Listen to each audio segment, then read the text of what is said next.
Oh, I know what you're thinking. He only watches cat videos. I didn't know he watched sloth videos. Well, I do both. It's called layers, like an onion. Anyway, for lesson 2.2, we're going to be talking about side, side, side, and side angle, side congruence. Now, you might remember that two triangles or two shapes are congruent if all the angles, such as I'm doing right now, and all the sides are congruent. Alright, so in this case you have all the angles and all the sides are congruent, right? 3 congruent angles and 3 congruent sides. And that tells me that these two shapes are congruent. They must map directly on top of each other. But there is not always all that information available. Sometimes I don't know that. But I can still prove that two triangles are congruent with less information. Alright? So we're going to be using what I like to call shortcuts, but easier ways to prove that two shapes are congruent, or two triangles are congruent. The first way we're going to learn is side, side, side congruence. And this is if you have 3 sides that are congruent in 2 different triangles, then the 2 triangles must be congruent. And we're going to do an activity in class that proves that, but for now you're just going to be taking me at face value, and you'll believe that if 2 triangles have 3 sides that are congruent, then they must be perfectly congruent to each other. Okay? We're going to be learning about one more way side angle side congruence, and the next lesson we'll learn 3 more ways. So total there'll be 5 different ways that you can prove that 2 triangles are congruent. Alright?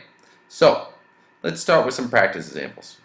We're going to determine if the following triangles are congruent. We're going to state the postulate that we use to determine congruence. Well, if we look at these first 2 triangles over here, triangle YZX and DEF, we know that these 2 triangles are congruent because they have 3 congruent sides. 1, okay, 2, and then we have 3. Okay, so we have 3 congruent sides. So I would say that triangle XZY is congruent to triangle DEF because, and now I'm going to state the postulate I used, side, side, side congruence.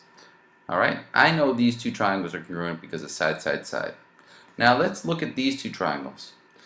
In this case, I only have 2 sides that are congruent, LM and KH and NL and HG, but I don't have a third side. And because I don't have a third side, I do not know if these 2 are congruent.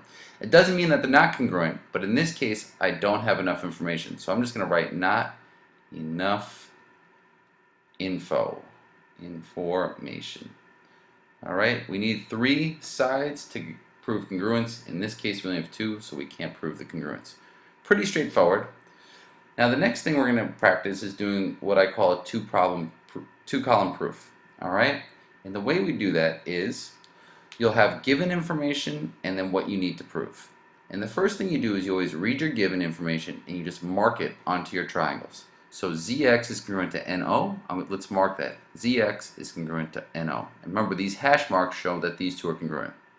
The next one says that ZY is congruent to MN. And then our third one says that YX is congruent to MO. Now, after marking the given information, I see that there's side, side, side congruence. So I can do that proof. But writing a proof, you need to do more than just say side, side, side. An actual formal proof, you actually have to state everything that you know and how you know it to make a proof. So when we're writing 2-column proofs, you're going to follow this format because we're being very formal here. You have to write everything that you see and know, and then you have to write how you know it.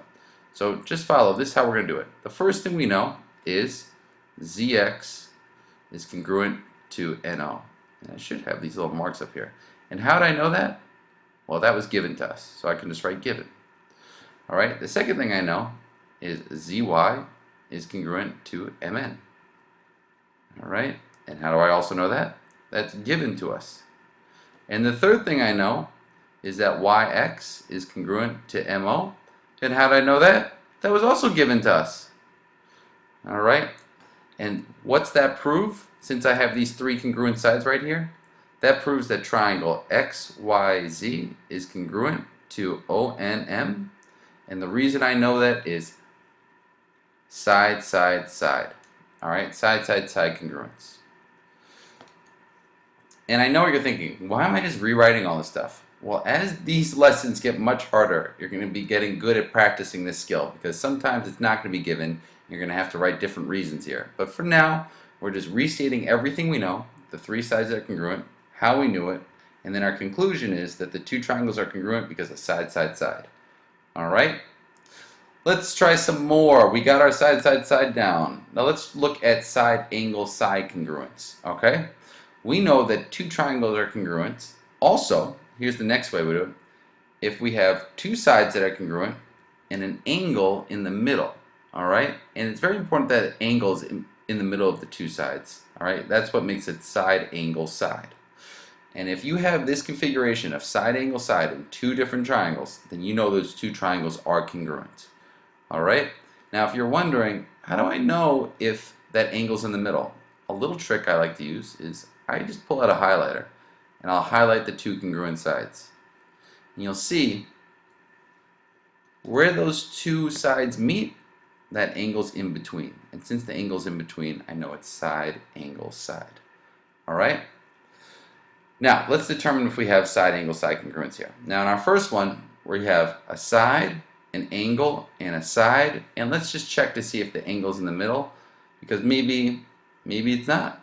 You know, some people would argue that it isn't, so I have to show them that it is. I'm going to highlight my two sides, and where these two sides meet, you'll see that that angle is right in the middle. So this is side, angle, side. I have side, angle, side congruence. So I would say the triangle, why is it writing in that color? What a silly color. I would say the triangle ACB is congruent to triangle DFE, and that's because of side, angle, side congruence. Okay? Now in this case, let's take a long look here. In this case, I have a side, an angle, and a side, and once I have a side, an angle, and a side. But are these two congruent? Is the angle in the middle in both of them? And let's just check, because it's important to always check. Well, in this case, we look, and that angle, sure enough, that is in the middle. But if I do this one, right, with the two sides, oh, what is going on? That is, what are you doing? If I look here, the angle is not in the middle. You see, the angle's not in the middle. It's all the way up here, not in the middle of those two sides. And I'll tell you this. This is side, angle, side, but this one is not. Right here, we call this ASS, and that's called ass. Oh, oh, I just cursed. I just cussed. But we can do that, because that is ASS, and there is no ass in math. You'll hear me saying that again. There's no ass in math. So if you have ASS, nope, can't do that. There's no congruence with ass. So in this case, once again, they might be congruent, but there's not enough info to prove that one. Formation. Okay?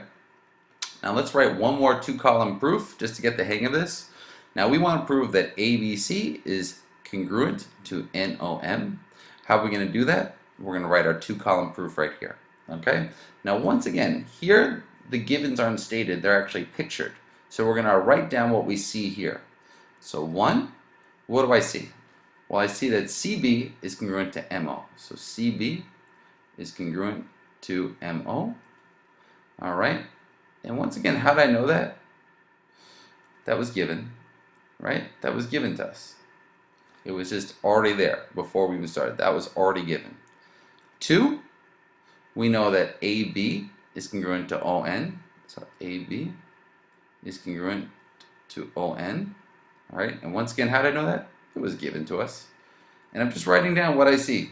And then finally, I know that angle B is congruent to angle O because they're marked the same way. So angle B is congruent to angle O.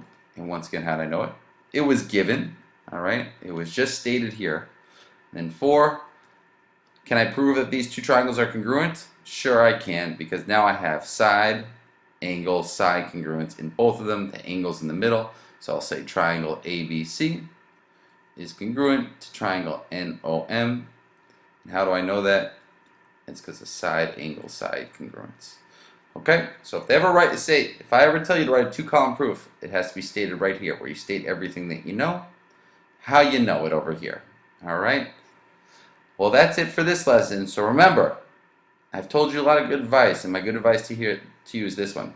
Don't eat raw meat or give it to your cat or dog, because you might think that they can like handle raw meat because they're animals, but sometimes they can't, and that will hurt them. And don't hurt a cat or dog. Goodbye.